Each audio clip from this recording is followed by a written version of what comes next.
Hello friends, welcome to my channel. তো সকাল সকাল মাকে ফোন করে বললো বাড়িতে রথ টানা হবে। তো সেই জন্য মামা সকাল সকাল আনতেও চলে এসেছে। তো আমি আর আমার মানে ননদ মানে বোনের মতো দেখি, তো দুজন মিলে একবারে বেরিয়ে গেছে। তো ট্রেনে উঠে পড়লাম। ট্রেনটা কিন্তু বেশ ভিড় ছিল।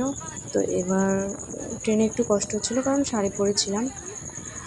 তো তারপর ট্রেন থেকে আমরা অটোতে করে উঠে গেলাম।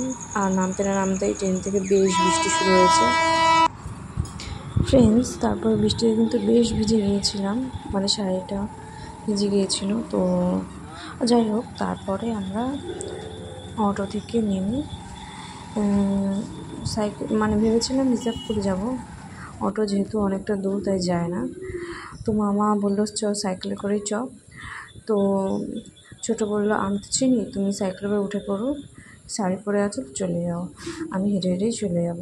তারপরে মামা আমাকে সাইকেলে করে নিয়ে নিল আর ছোটো হেঁটে হেঁটে আসলো, আর আমি ব্যাগ নিয়ে চলে এলাম। তো ঢোকার পথে দেখুন কত পুঁইশাক গাছ।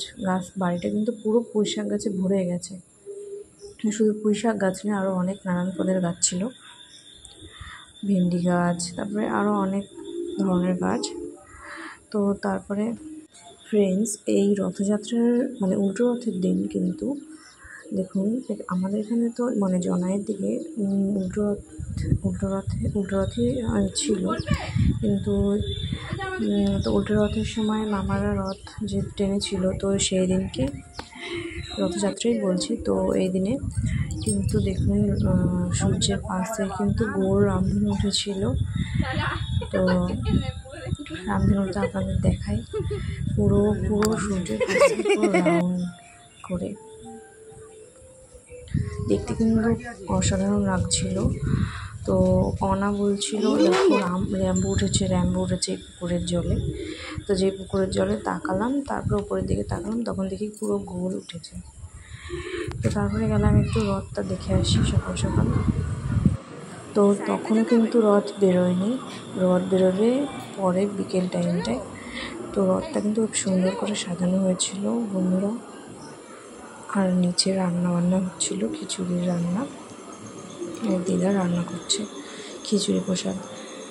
তো তারপরে দেখা হয়ে গেলে আমরা আবার বিকেলবেলায় দেখুন আমি চুড়িদার পরে চলে এসেছি যাওয়ার জন্য। আমরা সবাই গেছিলাম, আমি ছোটো মামি মামা সবাই।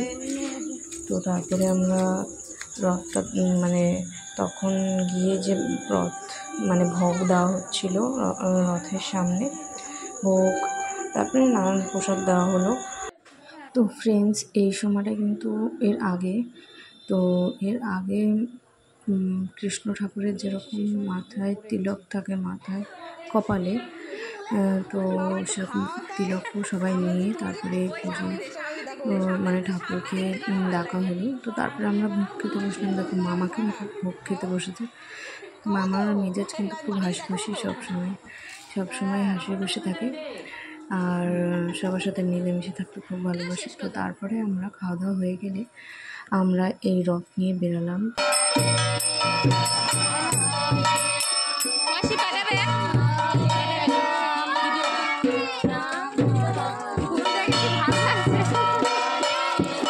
ফ্রেন্ডস, আকাশটা কিন্তু খুবই অন্যরকম ছিল একদম।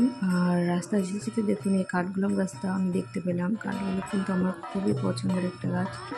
তো আকাশটা খুব পরিষ্কার লাগছিল এবং সকাল সকাল যেহেতু বৃষ্টি হয়ে গেছে তাই খুব একটা মেঘলা ওয়েদার ছিল না, বেশ একটু রোদও ছিল, রোদের মধ্যে দিয়ে হালকা হালকা বৃষ্টিও হচ্ছিল। ফ্রেন্ডস, এই দেখুন বাচ্চারা খেলা করছে আর এদিকে রোদ আবার বৃষ্টি।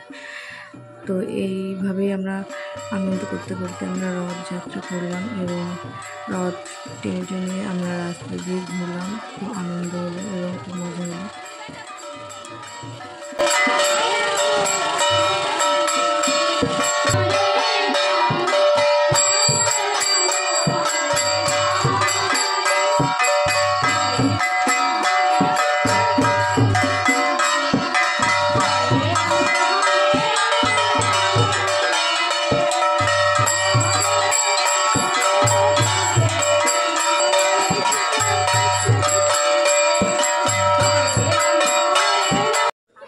ফ্রেন্ডস, রথটা দেখে কিন্তু এক বৃদ্ধ বয়স্ক মহিলা রথটাকে থেমে দাঁড় করালেন, বললেন দাঁড়াও দাঁড়াও। তো উনি আগে নমস্কার দিলেন, তারপরে রথ টানলেন আর আর খুবই আনন্দ পেলেন রথ টেনে, আর ভগবানকে প্রণাম জানালেন সবার প্রথমে। তো মনের আনন্দই সবচেয়ে বড় আনন্দ। তো সকলে খুব খুশি হয়েছে। তো এখানে এই রথ টানার পরে আমরা এবার বাড়ি থেকে আস্তে আস্তে রওনা হলাম।